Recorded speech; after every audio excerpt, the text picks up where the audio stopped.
Yeah, I grew up in the valley, a small town of Newman up around the Turlock area. So I was involved in FFA.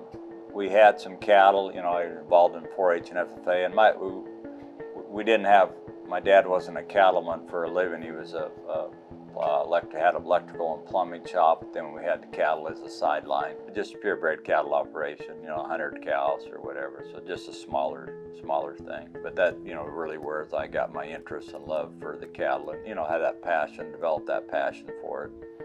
So that's something I enjoyed, through 4-H and FFA. I enjoyed working with the cattle and got involved in livestock judging in high school and kind of enjoyed that. So then went on to a community college, Merced College, and mainly because of livestock judging, I really enjoyed that in college. They had a good livestock judging program then, went there, and then ended up going on to Cal Poly. And again, livestock judging is probably the part that really got me most interested in college, and I enjoyed that part.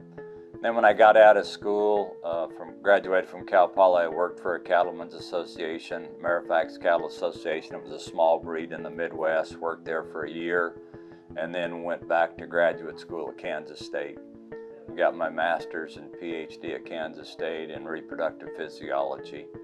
And it just was fortunate when I got through at Kansas State, this job opened up, so it was an opportunity for me to come back to California.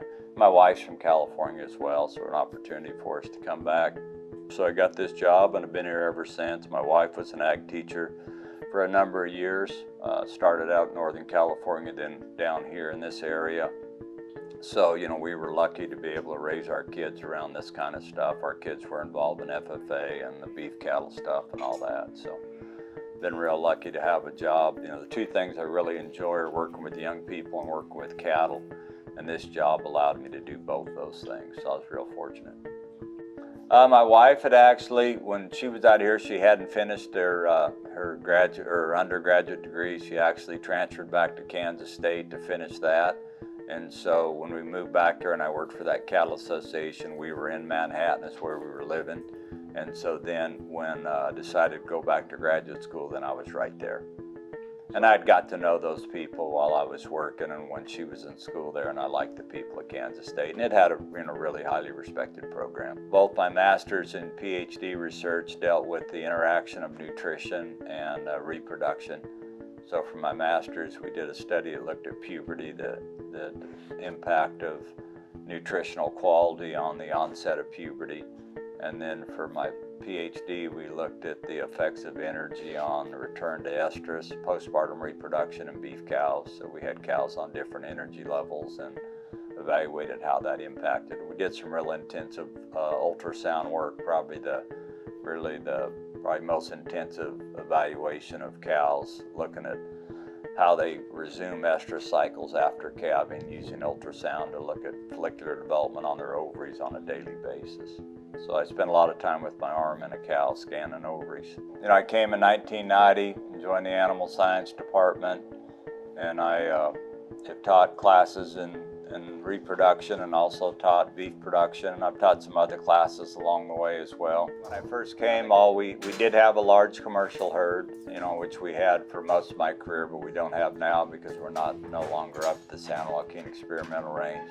On the purebred side down here, all we had was Angus cows, and then I had a background in the Charolais breed, so I got some cattle. My folks donated some cattle when I first came. And we started a Charolais herd as well. And then we added a Hereford herd for a short period of time. We don't have them now, but we did have those as well. But like the lots and stuff where we feed animals, when I first came, all we had was just one lot out there where we could feed animals with a feed wagon. All the rest of the animals were fed by hand out in our lots, our what we call our pipe traps or whatever now that we've developed.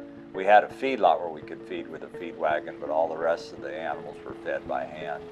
So when I first came, then we expanded that. We built a lot of lots out there and added feed bunks, and we started our bull test program here and those things in the early years. So we just developed the ability to feed a lot more animals, because we could feed them mechanically instead of by hand. Our program has improved. The quality of the students have improved as well. So, we've always had good students, but we get more good ones. And the other thing that really helped us here is when we had the state FFA conference, and here in Fresno for a number of years, and we started getting more of those state officers, and those a lot of times are really kind of your elite kids and stuff, so we started getting more of those students in our program, so that improved things as well. Yeah, I mean, we're right in the center of the biggest ag county in the world, so that creates tremendous, it's a tremendous advantage for us in our department and our program and the whole ag school in general at Jordan College. So, the best people in agriculture are right around us. And of course, all the industry, the ag industry around us, and that creates tremendous opportunities for our students in terms of job placement when they get done. That's what makes it special. What makes our job worthwhile is to see those students go out and achieve some goals and then move on to other things and achieve higher goals. So, it's those students had to deal with, like you said, these students who graduated this time had went through the pandemic, so they even dealt with more early on. So, it's especially gratifying to see those students achieve the goals that they had set. I think probably proudest moments are just the interactions that I've had with students over the years. That's what I cherish the most, in my opinion, is, I've enjoyed students in the class, and especially out at the beef unit, the students that get really involved out there, then, those are the students that we get very, very close to and kind of develop those lifelong relationships with. So that's pretty special.